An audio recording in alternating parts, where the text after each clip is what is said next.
मेरे प्यारे साथियों, मैं हरेंद्र सर आपके अपने YouTube चैनल एग्जाम पथ प्लस में आपका स्वागत करता हूं। तो बात की जाए तो हम कुछ पॉलिटी या संविधान से कुछ सीरीज पर काम कर रहे थे या महत्वपूर्ण टॉपिक पर। तो आज का महत्वपूर्ण टॉपिक आपके सामने है महान्यायवाद। महान्यायवाद ये टॉपिक होते जरूर छोटे छोटे लेकिन काफ़ी महत्वपूर्ण होते हैं और लगभग सारे एग्जामों में इनसे संबंधित क्वेश्चन बनते हैं। क्लियर है मेरे प्यारे साथियों? तो अगर बात की जाए तो अब हम लोग महान्यायवादी के बारे में बात करते हैं। तो महान्यायवादी के बारे में यदि बात की जाए तो भारत का महान्यायवादी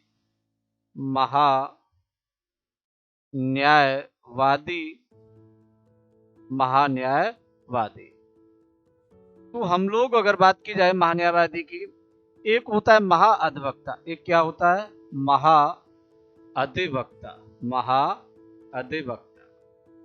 तो ये दोनों अलग होते हैं, दोनों ही अलग होते हैं, लेकिन लिखा मिल जाएगा कि भारत का महान्यायवादी वो महाअधिवक्ता। क्लियर है ना? ये तो देश में या केंद्र में होता है। कहाँ होता है? केंद्र में होता है महान्यायवादी और राज्य का होता है महाअधिवक्ता। क्लियर है ना? राज्य में होता है महाअधिवक्ता। तो अगर बात की जाए तो जो महाअधिवक्ता होता है ये राज्य से संबंधित होता है और इसका जो अनुच्छेद है वो अनुच्छेद 165 बताता है कि राज्य का एक महाअधिवक्ता होगा। क्लियर है ना मेरे प्यारे साथियों? लेकिन यदि बात की जाए तो हमें पढ़ना महान्यायवादी है। क्या पढ़ना है? हमें महान्यायवादी ही पढ़ना है। हमें पढ़ना क्या है? महान्यायवादी।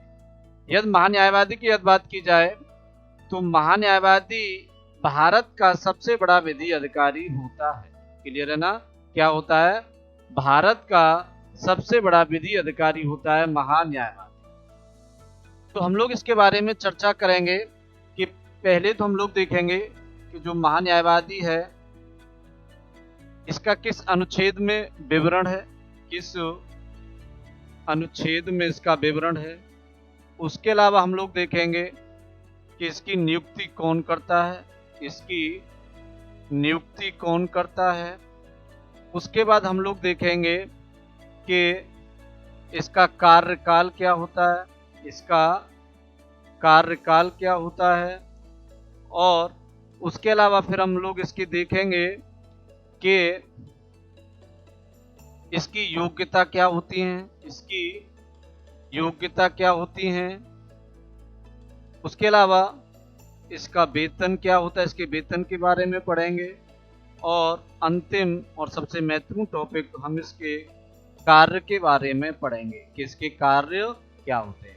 क्लियर है ना मेरे प्यारे साथियों? तो हम इसके कार्य के बारे में पढ़ेंगे और हम लोग पहले देखेंगे कि अनुच्छेद कौन सा क्या कहता है, नियुक्ति इसकी कौन करता है, इसका कार्यकाल क्या होता है, इसकी योग्यता क्या होती है, वेतन क्या होता है, इसका कार्य क्या होता है। तो देखिए हम लोग अगर बात कर रहे हैं तो सबसे पहले अनुच्छेद की देखा जाए तो अनुच्छेद 76 कौन सा?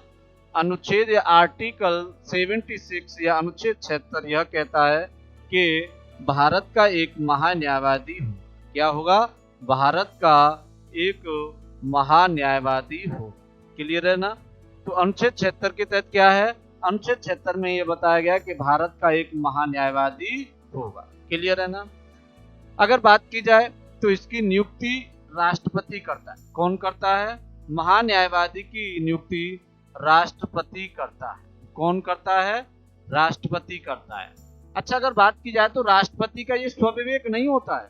राष्ट्रपति का यह स्वविवेक नहीं होता है, स्वविवेक नहीं होता है, बल्कि नहीं होता है, बल्कि मंत्री परिषद की सलाह पर होता है, बल्कि मंत्री परिषद की सलाह पर होता है। किसकी सलाह पर होता है? मंत्री परिषद की सलाह पर होता है। क्लियर है ना मेरे प्यारे साथियों?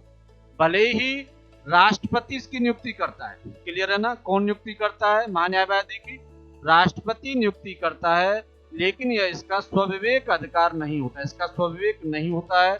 यह मंत्री परिषद की सलाह पर इसकी नियुक्ति करता है। क्लियर है ना? यहाँ तक बात की जाए तो इसका कार्यकाल कोई निश्चित नहीं होता है, इसका कार्यकाल कोई निश्चित नहीं होता है। यह संविधान में इसका उल्लेख नहीं किया गया कि महान्यायवादी का कार्यकाल कितना होगा। यह जो कार्यकाल है अगर देखा जाए तो यह राष्ट्रपति के प्रसाद पर्यंत होता है। किसके? राष्ट्रपति के प्रसाद पर्यंत होता है। किसके प्रसाद पर्यंत होता है? राष्ट्रपति के प्रसाद पर्यंत होता है। अब इसमें इम्पोर्टेंट बात क्या है? राष्ट्रपति के प्रसाद पर्यंत का मतलब क्या है? इसका मतलब यह है कि राष्ट्रपति चाहे यह तब तक बना रहेगा। क्लियर है ना? महान्यायवादी का कार्यकाल निश्चित नहीं होता है और यह राष्ट्रपति के प्रसाद पर्यंत होता है। क्या होता है? राष्ट्रपति के प्रसाद पर्यंत होता है और राष्ट्रपति चाहेगा या तब तक रह सकता। क्लियर है ना?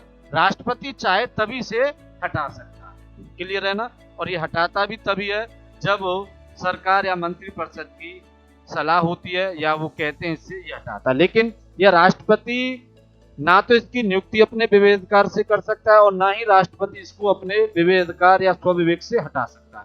यह मंत्री परिषद की सलाह पर ही इसकी नियुक्ति करता है और उसकी सलाह पर ही इसे हटाता है। लेकिन फिर भी हम लोग यही कहते हैं कि यह राष्ट्रपति के प्रसाद पर्यंत होता है। राष्ट्रपति चाहे तभी महान्यायवादी को हटा सकता है। क्लियर है ना? अब अगर बात की जाए इसकी योग्यता, तो इसकी योग्यता के बारे में भी संविधान में कोई उल्लेख नहीं है। सॉरी, इसकी जो योग्यता है, इसकी योग्यता के बारे में जो उल्लेख है वो यह है कि इसकी योग्यता सर्वोच्च न्यायालय के न्यायाधीश के बराबर होनी चाहिए। सर्वोच्च न्यायालय के न्यायाधीश के बराबर होनी चाहिए। क्लियर है ना? सर्वोच्च न्यायालय के न्यायाधीश के समान होनी चाहिए। क्लियर है ना? इसकी योग्यता क्या होनी चाहिए? राष्ट्रपति के द्वारा इसकी नियुक्ति होती है और इसकी योग्यता है वो सर्वोच्च न्यायालय के न्यायाधीश के बराबर होनी चाहिए। हम अगली स्लाइड में देखते हैं इसको। देखिए, इसकी अगर योग्यता की बात की जाए, महान्यायवादी की योग्यता, तो महान्यायवादी की योग्यता यह होती है कि जो सर्वोच्च न्यायालय का न्यायाधीश, क्या? सर्वोच्च न्यायालय या सुप्रीम कोर्ट सर्वोच्च न्यायालय के न्यायाधीश के बराबर होती है। सर्वोच्च न्यायालय के न्यायाधीश के समान होनी चाहिए। क्लियर है ना? किसके समान होनी चाहिए? सर्वोच्च न्यायालय के न्यायाधीश के समान होनी चाहिए। अब सबसे इंपॉर्टेंट बात क्या है कि सर्वोच्च न्यायालय के न्यायाधीश बनने के लिए क्या योग्यता होती है? तो ये हम लोग न्यायाधीश वाले टॉपिक में, सर्वोच्च न्यायालय वाले टॉपिक में पढ़ चुके हैं, लेकिन इसका जिक्र मैं यहाँ भी कर देता हूँ। सर्वोच्च न्यायालय का न्यायाधीश बनने के लिए योग्यता यह होनी चाहिए कि उस व्यक्ति को कम से कम 5 वर्ष तक उच्च न्यायालय में न्यायाधीश रहा हो। 5 वर्ष तक उच्च न्यायालय में न्यायाधीश रहा हो। क्लियर है ना? न्यायाधीश रहा हो। उसके अलावा यदि बात की जाए तो दूसरी योग्यता यह कहती है कि उसने 10 वर्ष तक, कितने वर्ष तक? 10 वर्ष तक उच्च न्यायालय या हाई कोर्ट में वकालत की हो। क्लियर है ना?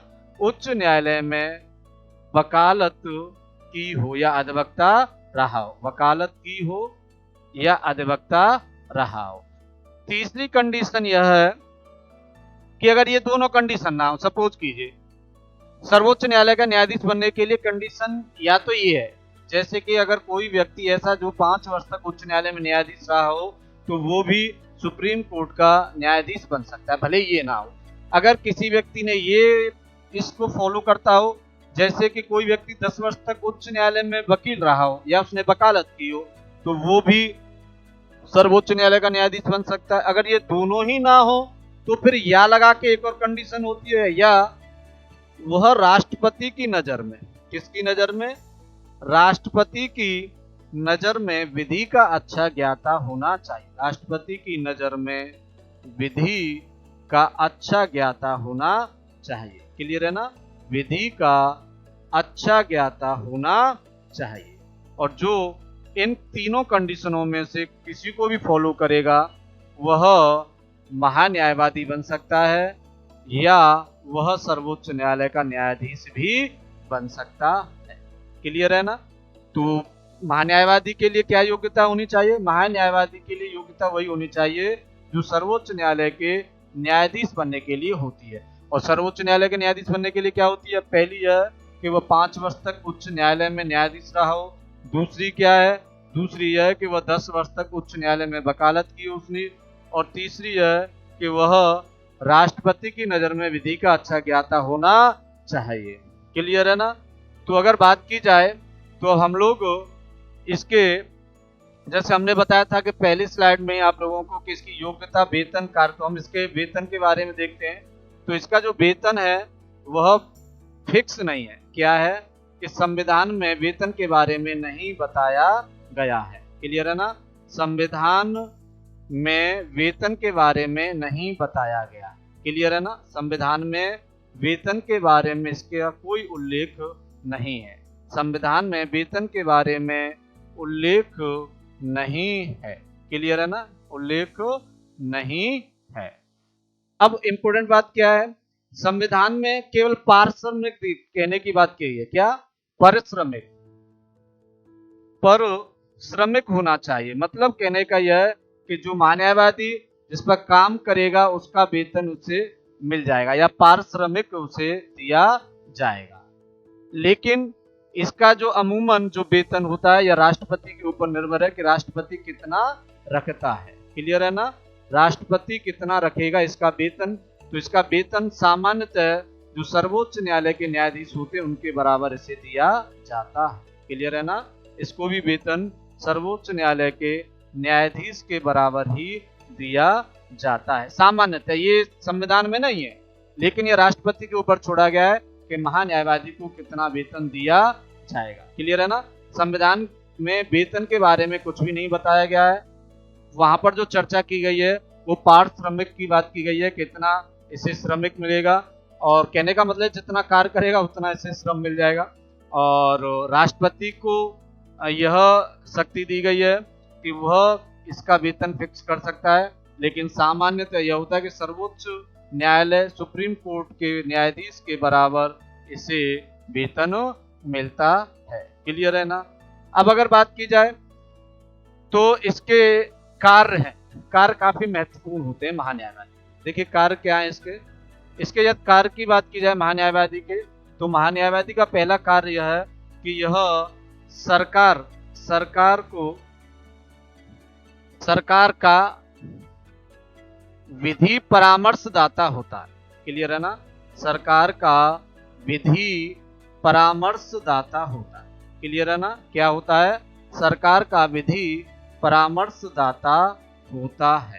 कहने का तात्पर्य यह है कि सरकार को यदि किसी मामले में, सरकार को किसी भी मामले में यदि विधि की जानकारी चाहिए तो वह महान्यायवादी ही देता है, क्योंकि यह महान्यायवादी जो होता है वह विधि का परामर्शदाता होता है सरकार के लिए। क्लियर है ना? यदि बात की जाए तो दूसरी बात यह है कि यह राष्ट्रपति द्वारा दिए गए कार्य को भी करता है। राष्ट्रपति द्वारा दिए गए कार्य को भी करता है। दिए गए कार्य को करता है। यदि विधि से संबंधित कोई भी कार्य है और राष्ट्रपति द्वारा उसे दिया गया है तो राष्ट्रपति द्वारा दिए गए कार्य को करता है। क्लियर है ना?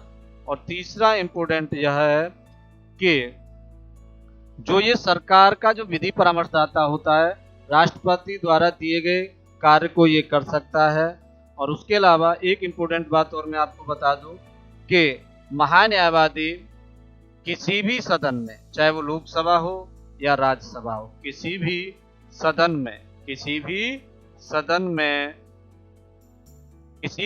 में भाग ले सकता है।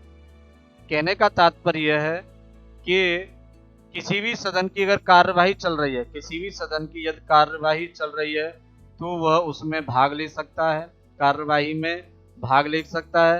उसके अलावा बात की जाए तो वह किसी संसदीय समिति का सदस्य भी हो सकता है, किसी भी संसदीय समिति का सदस्य हो सकता है। क्लियर है ना? किसी भी संसदीय समिति का सदस्य हो सकता है। क्लियर है ना? उसके अलावा यदि बात की जाए तो जो ये महान्यायवादी होता है, यह सरकार की तरफ से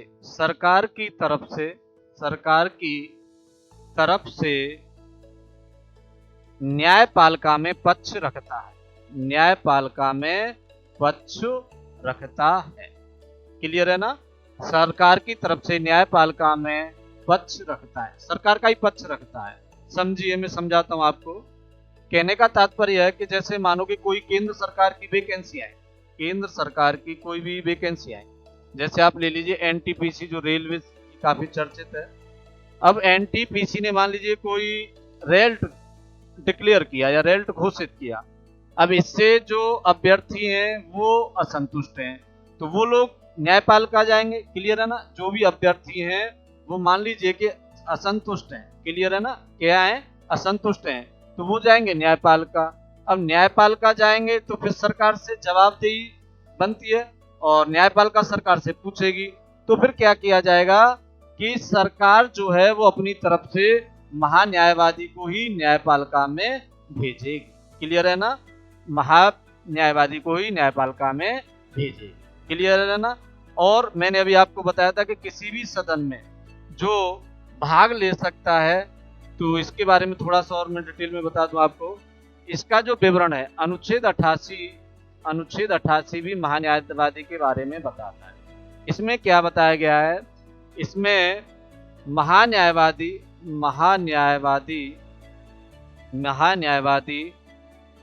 और मंत्री दोनों होते हैं, लेकिन हम महान्यायवादी पढ़े तो उसके बारे में बता रहे हैं। महान्यायवादी के विशेष अधिकारों के बारे में बताया गया। महान्यायवादी के विशेष अधिकारों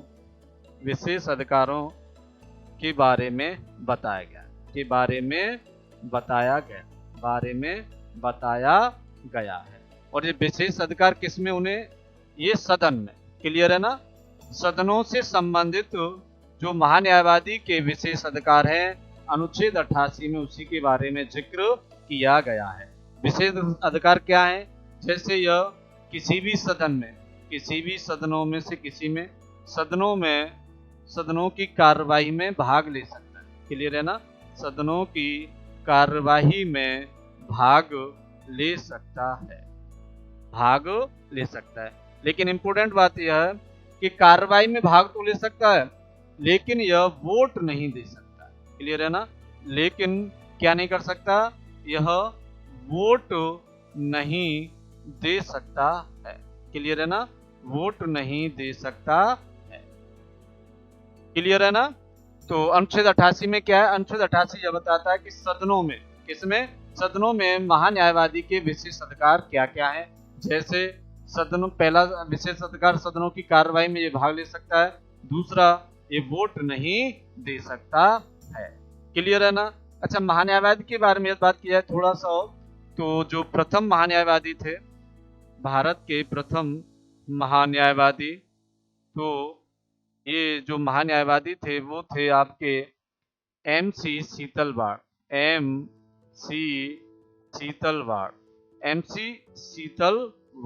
तो MC शीतलवाड़ की यदि बात की जाए तो इनका नाम है मोतीलाल चिमनलाल शीतलवाड़। क्लियर है ना? मोतीलाल चिमनलाल शीतलवाड़। और इनका सबसे लंबा कार्यकाल इन्हीं का रहा था। इनका कार्यकाल भी लगभग 13 वर्ष था। कितना था? 13 वर्ष था। और 1950 से लगभग ये 1963 तक रहे थे। क्लियर है ना? सबसे लंबा कार्यकाल भी था।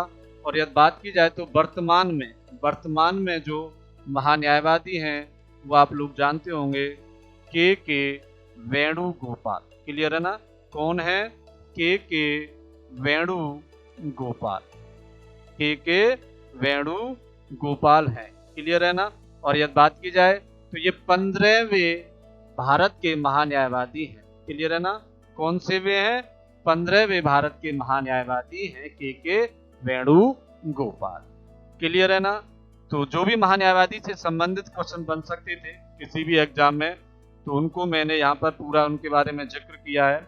और अगर बात की जाए तो अब हम इनसे संबंधित कुछ एमसीक्यू पर चर्चा करते हैं। जैसे पहला, भारत का सबसे बड़ा विधि अधिकारी होता है। भारत का सबसे बड़ा विधि अधिकारी होता है। ऑप्शन ए महान्यायवादी, ऑप्शन बी राष्ट्रपति, ऑप्शन सी प्रधानमंत्री, ऑप्शन डी मुख्य न्यायाधीश। तो इस क्वेश्चन का राइट आंसर ऑप्शन ए है महान्यायवादी। महान्यायवादी भारत का सबसे बड़ा विधि अधिकारी होता है। क्लियर है ना। भारत का सबसे बड़ा विधि अधिकारी कौन होता है, तो वह महान्यायवादी होता है। क्लियर है ना। भारत का सबसे बड़ा विधि अधिकारी। क्लियर है। नेक्स्ट क्वेश्चन की बात की जाए तो आपके सामने है, महान्यायवादी के सदनों में विशेष अधिकारों का विवरण किस अनुच्छेद में दिया गया है। तो बात की जाए तो ऑप्शन ए अनुच्छेद 85, ऑप्शन बी अनुच्छेद 76, ऑप्शन सी अनुच्छेद 88, ऑप्शन डी अनुच्छेद 52। तो इस क्वेश्चन का राइट आंसर ऑप्शन सी है अनुच्छेद 88। अनुच्छेद 88 में ही महान्यायवादी के जो सदनों में विशेष अधिकार होते हैं उनके बारे में बताया गया और हमने इस पर चर्चा भी की है। यदि बात की जाए तो अनुच्छेद 85 क्या कहता है, इसमें राष्ट्रपति को सत्रावसान, लोकसभा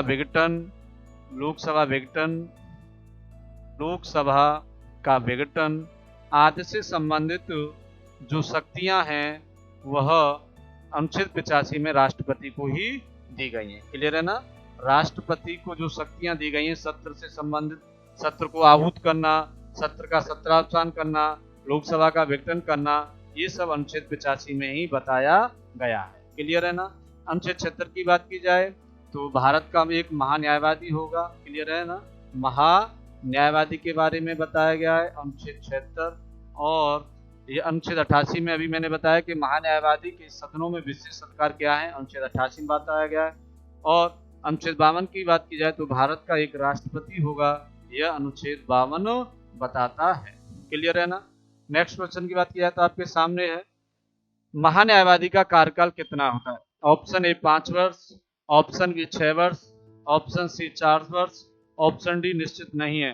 तो ऑप्शन डी इसका राइट आंसर है निश्चित नहीं है, क्योंकि मैंने अभी बताया था कि यह राष्ट्रपति के प्रसाद पर्यंत होता है। किसके प्रसाद पर्यंत होता है, राष्ट्रपति के प्रसाद पर्यंत होता है। क्लियर है ना। राष्ट्रपति के प्रसाद पर्यंत होता है और राष्ट्रपति चाहे तब तक महान्यायवादी अपने कार्यकाल या अपने पद पर रह सकते हैं। जैसे मैंने अभी आपको जिक्र भी किया था कि जो पहले महान्यायवादी थे MC सीतलवाड़, कौन थे, MC सीतलवाड़। और जो MC सीतलवाड़ थे ये लगभग 13 वर्षों तक अपने कार्यकाल पर रहे थे। क्लियर है ना। तो इसका मतलब यह है कि महान्यायवादी का कोई कार्यकाल फिक्स नहीं होता है। नेक्स्ट क्वेश्चन आपके सामने है, भारत के प्रथम महान्यायवादी कौन थे। तो अगर बात की जाए तो option A K Venugopal, option B MC Setalvad, option C Girish Chandra Murmu, option D इनमें से कोई नहीं। तो इस क्वेश्चन का राइट आंसर है ऑप्शन बी MC सीतलवाड़। कौन से, MC सीतलवाड़, मोतीलाल चिमनलाल सीतलवाड़। क्लियर है ना। इनका पूरा नाम होता है मोतीलाल चिमनलाल सीतलवाड़। क्लियर है ना। मोतीलाल चिमनलाल सीतलवाड़। तो अगर बात की जाए तो ये इनका पूरा नाम है और यही भारत के पहले महान्यायवादी थे। के वेणुगोपाल की बात की जाए तो ये वर्तमान में है और वर्तमान की बात की जाए तो ये 15वें, कौन से 15वें हैं और इनको महान्यायवादी के पद पर 2017 में बैठाया गया था और ये 2017 से अभी तक, वर्तमान में से अभी तक है। अभी तक की बात यह है कि लगभग अभी 2022 चल रहा है, अप्रैल माह, तो ये 2022 तक है। गिरीश चंद्र मुर्मू की बात की जाए तो ये वर्तमान में कैग हैं। कैग का मतलब होता है नियंत्रक एवं महालेखा परीक्षक। क्लियर है ना। ये वर्तमान में कौन है, नियंत्रक एवं महालेखा परीक्षक। यदि नियंत्रक एवं महालेखा परीक्षक की बात की जाए तो ये वर्तमान में गिरीश चंद्र मुर्मू जो है वो नियंत्रक एवं महालेखा परीक्षक क्लियर है ना। नेक्स्ट क्वेश्चन, महान्यायवादी की नियुक्ति कौन करता है? ऑप्शन ए राष्ट्रपति, ऑप्शन बी प्रधानमंत्री, ऑप्शन सी सर्वोच्च न्यायालय का मुख्य न्यायाधीश, ऑप्शन डी संसद। तो हम इसके बारे में डिटेल में चर्चा कर चुके हैं। ऑप्शन ए राष्ट्रपति महान्यायवादी की नियुक्ति करता है। क्लियर है ना मेरे प्यारे साथियों। तो यदि बात की जाए तो यह महान्यायवादी का अंतिम क्वेश्चन था और हमने पूरा प्रयास किया है कि आप अगर लोग देखोगे इसे तो कहीं भी किसी भी एग्जाम में इससे बाहर आपको नहीं मिलेगा। क्लियर है ना। तो मेरे प्यारे साथियों, आपको यह वीडियो अगर पसंद आ रहा है तो इसे लाइक करें, कमेंट करें और शेयर करें और अपना प्यार ऐसे ही बना के रखें। नेक्स्ट वीडियो में मैं आपके साथ फिर हाजिर होऊंगा। तब तक के लिए मैं आपसे अनुमति लेता हूँ। जय हिंद मेरे प्यारे साथी।